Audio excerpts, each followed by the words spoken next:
Bismillahirrahmanirrahim. Teman-teman, seperti yang saya sampaikan di postingan saya beberapa waktu lalu tentang fase-fase atau tentang langkah, kalau nggak salah ya, itu kalimat saya waktu itu, yang kadang tidak disadari oleh para pengiklan ya, para penjual online ketika dalam beriklan. Nah, di cover selling itu ada 3 fase. Fase yang pertama yaitu fase think, kemudian fase yang kedua feel, dan fase yang ketiga adalah do. Nah, teman-teman yang sudah pernah ikut kelas saya atau kelas cover selling lainnya, atau teman-teman yang sudah punya buku cover selling mungkin bisa membaca kembali. Itu fase think itu ada 2 langkah, yaitu awareness, knowledge, dan di fase feel itu ada liking, preference, sama yang di fase do itu ada conviction dan purchase. Nah, saya sebenarnya tidak mau pakai istilah-istilah, hanya saja ini kayaknya kebiasaan ya, kalau kalau ketika ngisi kelas gitu terlalu jiplak buku gitu ya. Tapi saya tetap akan menjelaskan. Jadi nanti di grup teman-teman bebas untuk bertanya. Nah, fase think ini adalah fase berpikir ya. Fase yang pertama itu adalah fase berpikir, fase yang memang orang yang pertama kali ketika ngelihat iklan kita, tulisan iklan kita itu, mereka akan berpikir gitu, ada proses berpikir. Nah, sekarang yang sempat saya sampaikan di postingan saya itu, bahwa banyak orang yang tidak menyadari fase think ini gitu. Gimana sih sampai dia bisa ada di langkah awareness atau di langkah knowledge. Langkah awareness ini adalah maksudnya itu calon customer itu menyadari gitu tentang keberadaan kita, tentang produk kita, atau tentang oh ternyata si A jualan ya, ternyata kayak gitu. Nah, atau oh ternyata dia itu punya loh punya loh produk gamis anak. Oh ternyata dia jualan kaos kaki kayak gitu. Oh ternyata dia itu agennya toko rame. Oh ternyata dia tuh resellernya toko rame kayak gitu. Nah, ketika calon customer mempunyai pikiran seperti itu artinya dia sudah masuk ke dalam langkah awareness. Nah, yang ingin saya tekankan saat ini adalah langkah apa yang membuat dia langsung gitu ke dalam langkah awareness. Nah, kalau guru saya pernah menyampaikan bahwa seseorang itu lebih dulu mana sih merasa atau berpikir gitu. Nah, bagi teman-teman yang masih menjawab duluan merasa daripada berpikir, itu di dalam konsep kami itu adalah salah. Jadi yang duluan itu adalah berpikir dulu baru ngerasa. Jadi benar ya istilah yang bilang dari mata turun ke hati ya gitu ya, kalau menyayangi seseorang gitu ya. Jadi ada proses ketika suatu objek itu dilihat oleh mata panca indera kita, entah itu mata atau telinga ya, atau sentuhan dari kulit kita gitu ya. Itu adalah proses dari proses masuknya ke dalam fase think yang tadi, fase berpikir yang tadi. Jadi ketika kita melihat suatu benda atau suatu gambar ya yang ada di dalam, ketika kita beriklan itu orang pasti ngelihat dulu gitu.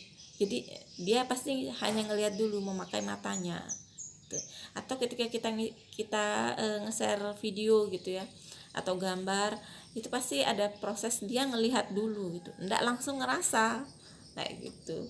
Jadi dia ngelihat dulu, oh ini merah, ini hitam, ini bentuknya bulat, ini bentuknya persegi, kayak gitu. Jadi dia ngelihat dulu gitu tanpa ada proses apapun.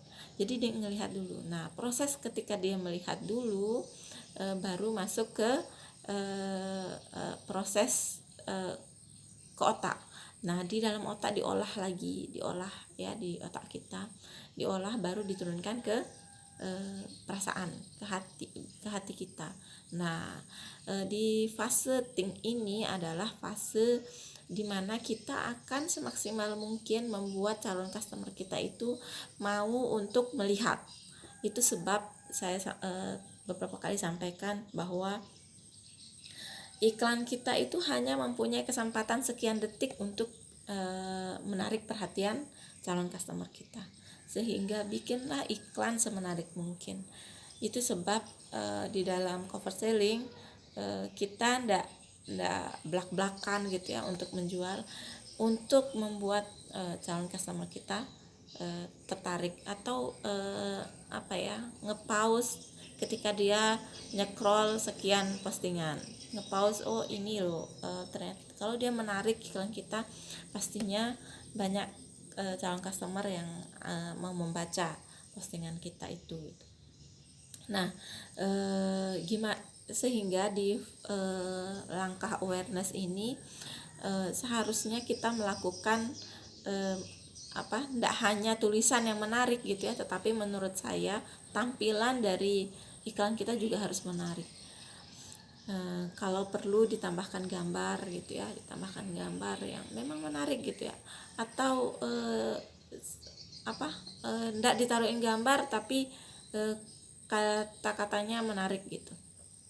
Saya sering menganalisa atau sering melihat dalam postingan di Facebook itu biasanya hanya 7 baris yang dinampakkan oleh Facebook ya, 7 baris dari tulisan pertama kita, 7 baris awal dari paragraf awal dari tulisan kita kalau kita sambil menampilkan gambar. Artinya 7 baris pertama itu seharusnya kita memakai kata-kata yang benar-benar menarik, sehingga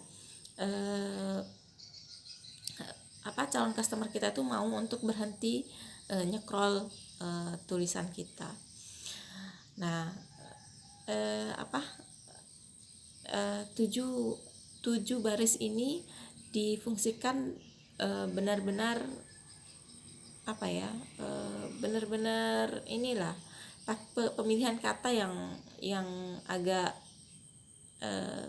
kembali lagi ke ke beberapa hal yang bisa yang bisa membuat iklan kita itu efektif ya. Kalau di cover selling itu iklan yang berambigu gitu ya, iklan yang bikin penasaran gitu ya, tulisan yang bikin penasaran, tulisan yang bikin berambigu gitu ya. Nah itu, jadi kalau bisa unsur-unsur penasaran, unsur-unsur berambigu gitu ya, itu ditempatkan di awal, di paragraf awal. Dan kalau bisa foto juga yang ditampilkan itu adalah foto-foto yang anti mainstream ya, jangan yang mainstream. Jadi yang yang tidak biasa lah gitu ya, foto-foto yang tidak biasa. Jadi kalau foto produk mungkin pilih foto yang memang yang tidak biasa kayak gitu. Nah, berikutnya ke langkah knowledge, masih di fase things itu adalah knowledge ini membuat orang mengerti gitu, membuat orang memahami, oh yang dia jual itu produk fashion, gamis, yang dijual itu gamis, tetapi gamis yang seperti apa gitu. Nah ini di iklan knowledge ini adalah iklan yang memang fungsinya adalah membuat calon customer kita ini mengerti. Jadi teorinya adalah ketika kita berhasil membuat dia membuat calon customer kita itu menyadari, kemudian berhasil membuat calon customer kita itu mengerti akan produk kita, diharapkan calon customer kita itu akan berpindah ke langkah berikutnya, yaitu langkah feel, merasa gitu ya, oh dia mulai tertarik, mulai dia suka gitu ya, baru dia akan ke fase berikutnya, yaitu do, itu memutuskan untuk membeli atau memutuskan untuk menolak produk kita. Nah, di fase think, di langkah knowledge ini adalah tidak hanya menjabarkan atau mendeskripsikan produk kita itu seperti apa, tetapi bagaimana agar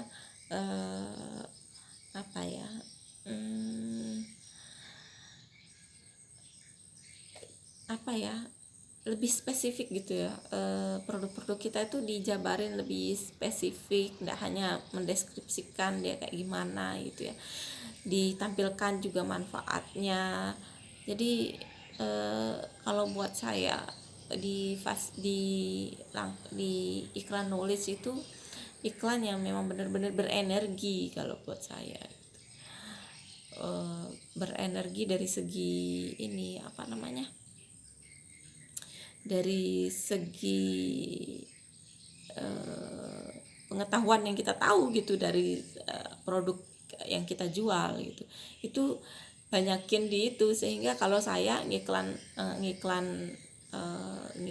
knowledge itu bisa berkali-kali gitu. Karena kalau di satu di satu postingan orang akan bosen gitu ya ngelihatnya.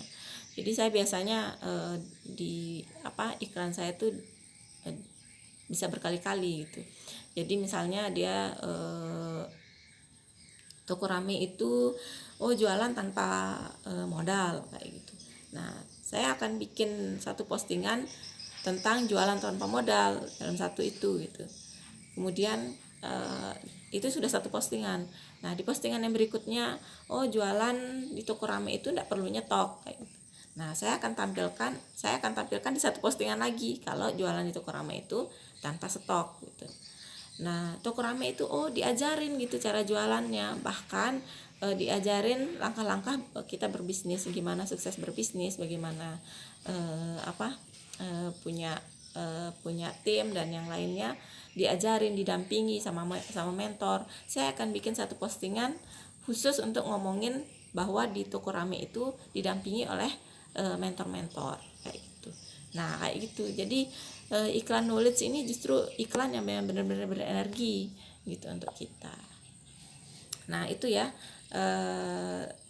Itu salah satu tips gimana bikin postingan iklan yang lebih postingan iklan yang banyak kayak gitu ya. Jadi iklan knowledge kita itu bisa jadi banyak justru gitu. Sehingga kalau saya iklan knowledge-nya bisa sering, iklan awareness saya, kalau ada produk-produk baru saya kencengin iklan awareness saya, iklan yang fungsinya memang untuk menyadari ya, saya perbanyak gitu.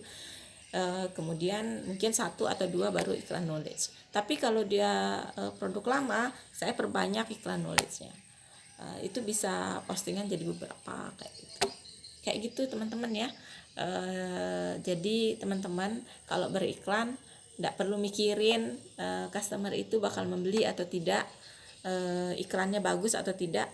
Yang penting istiqomah aja bikin iklan yang yang menyadari keberadaannya teman-teman, dan bikin iklan yang mendeskripsikan produk teman-teman.